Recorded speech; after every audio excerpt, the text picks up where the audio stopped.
الحمد لله رب العالمين والصلاة والسلام على أشرف الأنبياء والمرسلين نبينا محمد صلى الله عليه وسلم وعلى آله وصحبه أجمعين. نرحب بكم الجميع. Let me welcome you all to the second class of اشتغال. This is a lesson from the grammatic lessons of Arabic. In last class we have discussed what is اشتغال and the construction of it, مشغول, مشغول عنه and مشغول به. Okay, just for recap, let's read the sentence.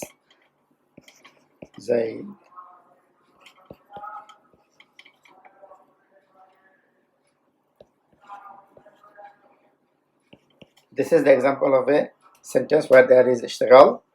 So how this اشتغال happened? This film, رأى, this is the verb, and this has been engaged. This is supposed to, if we say رأيت زيدا, then the رأى is imposed upon Zaid or indicated upon Zaid. But when we say Zaidun رأيته, now this is indicated upon who, means him. It is a damir in Arabic. So now it cannot engage Zaidun, and Zaidun remains marfu with dammatain, a double damma.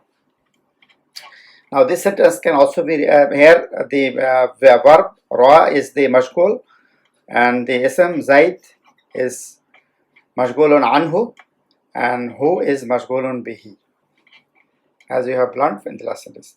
And this sentence also can be written like this: Zaidan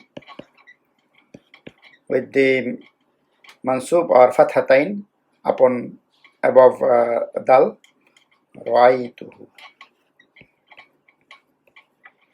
So in this sentence, this can be you can see that there is a change. Zaidun has become Zaidan. So why?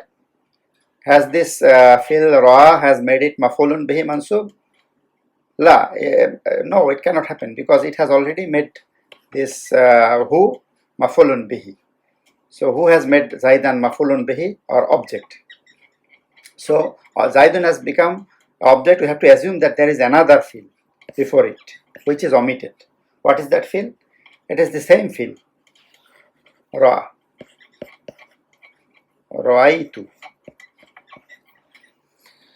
So now this fi'l, omitted fi'l, has made this ism or this noun or subject maf'ulun bihi, and this is another sentence. This is a verbal sentence, ra'aytuhu. This fi'l ra has made who maf'ulun bihi. So this sentence actually serves the purpose of explaining the first sentence. Ra'aytu Zaidan, this is the first sentence now, and ra'aytuhu, this is an explanation of that sentence. It is called jumla tafsiriyya. Jumla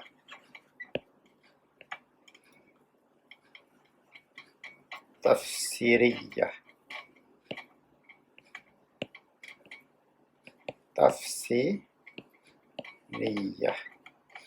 So this ra'aytuhu, the later second sentence, is the explanation or tafsir of the first sentence, that is ra'aytu Zaidan, where ra'aytu is omitted.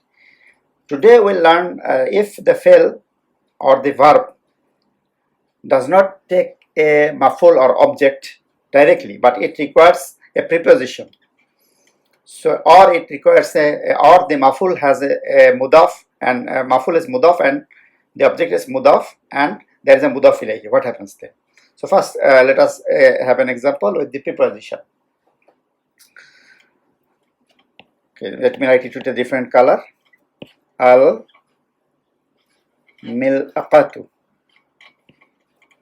Sorry.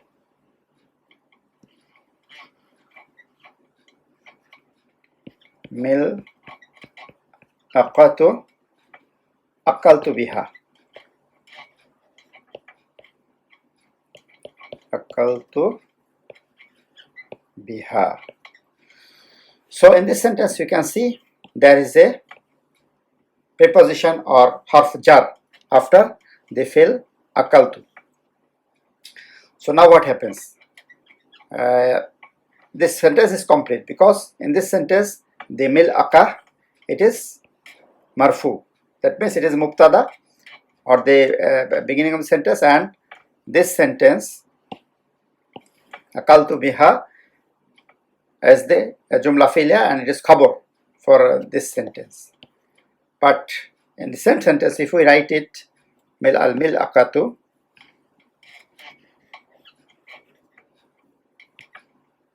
mil'aqa, if we write it ta or make it mansub, then what is the rules?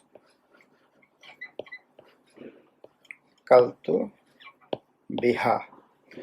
So we made it mansub by this fatha. Now who has made it mansub? In the previous sentence you can see that Rawaitu and these two fields are the same. I mean, Rawaitu Zaidan, Rawaituhu. I have seen Zaid, I have seen him. So there is no problem. But in this sentence, al-milaqa, milaqa means the spoon. Akaltu biha. I took food with it. So there is a with.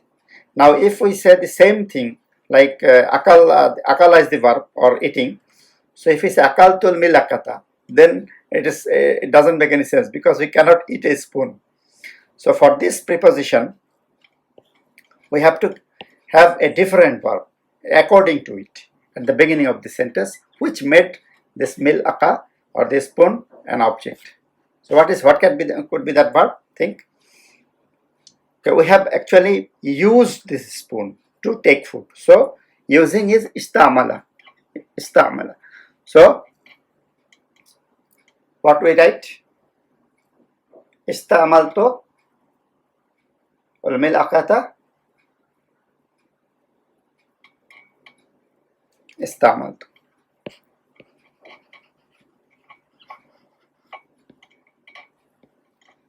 Istamaltu. Now it makes sense. Istamaltu al-mil'aqata aqaltu biha. So this first sentence, istamaltu al-mil'aqata, and this is a sentence, jumla fi'liya, and this is a tafsir, jumla tafsiri, as we have known from the previous, I mentioned it before here, jumla tafsiriyya.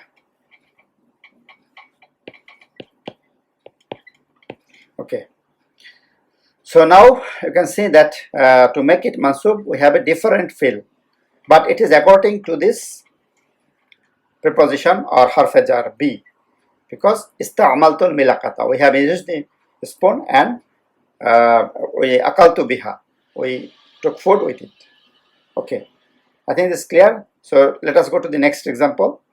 If the object or the damir, the pronoun, is a mudaf ilayhi and it has taken a mudaf. Okay. So let's go to the example.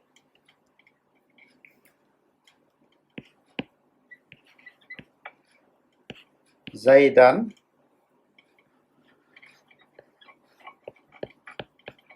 darabtu akhahu. So just remember that you can also write it Zaidun. So the sentence will be complete and we have to assume nothing. There is no fill, there will be no fill before it. But if we write it Zaidan, like we have written here, so what happens? Now we have to akha, this daraba means beating. Zaidan darabtu akhahu. It means that Zaid, I have beaten his brother. So if we say I have beaten, if we take the same field and put it here, it doesn't make any sense because I have beaten Zaid, I have beaten his brother. This is not what I mean. So we have to take a different verb according to this, because who, this damir, is attached to this mudaf akha. So according to it, we have to take a different field. So what it can be? Ahantu. Ahantu means I have insulted.